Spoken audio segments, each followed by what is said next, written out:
নমস্কার বন্ধুরা, welcome to শখের রান্নাঘর। শখের রান্নাঘরে তোমাদের সকলকে স্বাগত জানাই। আজকে আমার রেসিপি কাঁচাগোল্লা মিষ্টি। আর এই মিষ্টিটা কিন্তু খেতে খুবই ভালো লাগে। তাহলে চলো আমি কিভাবে কাঁচাগোল্লাটা বানালাম দেখে আসি।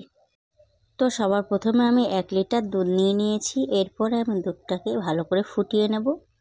তো দুধটা ফুটতে থাকুক, আমি এর মধ্যে দুধটা কাটার জন্য ভিনিগার আর জল অ্যাড করে নেব।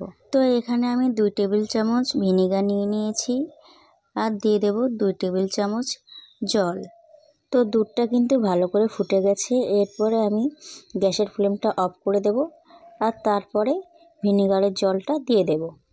তো ভিনিগারের জলটা আমি দিয়ে দিয়েছি। এরপরে আমি দুধটা ভালো করে নাড়তে থাকবো। দুধটা নাড়তে নাড়তে কিন্তু ছানাটা কেটে গেছে, তোমরা দেখতেই পাচ্ছ। এরপরে ছানাটা আমি একটা ছাঁকনির মধ্যে ঢেলে দেব। এরপরে ছাঁকনিটা উঠিয়ে আমি ছানাটা একটা বাটির মধ্যে নিয়ে নেব।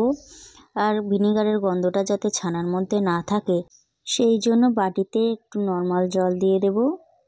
আর ছানাটা আমি ভালো করে ধুয়ে নেব। এরপরে ছানাটা কিন্তু আমি ভালো করে হাতের সাহায্যে চটকে নেব। ভালো করে ছানাটা মেখে নিতে হবে। তো আমি কিন্তু 5 থেকে 7 মিনিট ছানাটাকে ভালো করে চটকে মেখে নিয়েছি। এরপরে ছানাটাকে আমি একটা ডো বানিয়ে নেব। আর ডোটা অর্ধেকটা আমি রেখে দেব আর অর্ধেকটা আমি চিনি মিশিয়ে নেব। আর আমি যে অর্ধেক ডোটা নিয়েছি আমি কিন্তু প্রায় 3 টেবিল চামচ চিনি দিয়ে দিয়েছি। তো চিনিটা দেওয়ার পরেও আমি ভালো করে মেখে নেব। আর চিনিটা দেওয়ার পরে আমি কিন্তু প্রায় 3 থেকে 4 মিনিট ভালো করে মেখে নিয়েছি। এরপর ওভেনে আমি একটা প্যান বসিয়ে নেব আর প্যানের মধ্যে ওই চিনি দেওয়া ছানাটা দিয়ে দেব। আর তারপর যখন চিনিটা গলতে শুরু করবে আমি কনডেন্সড মিল্ক দিয়ে দেব প্রায় 3 টেবিল চামচ। আর এই কনডেন্সড মিল্কটা দেওয়ার পরে আমি কিন্তু ভালো করে নাড়তে থাকবো প্রায় 5 মিনিট মতন। তো এটা কিন্তু আমার রেডি হয়ে গেছে। এরপর আমি নামিয়ে নেব। আমি কিন্তু একটা বাটিতে নামিয়ে নিয়েছি। এরপরে আমি ওই অর্ধেক ছানাটা দিয়ে ভালো করে মেখে নেব। যেহেতু এটা একটু গরম আছে তাই একটু প্রথমে চামচ দিয়ে আমি ভালো করে মেখে নেব। আর যখন একটু ঠান্ডা হয়ে আসবে তারপরে আমি হাত দিয়ে ভালো করে মেখে নেব। তো এটাও কিন্তু আমি প্রায় 7 মিনিট মতন মেখে নিয়েছি।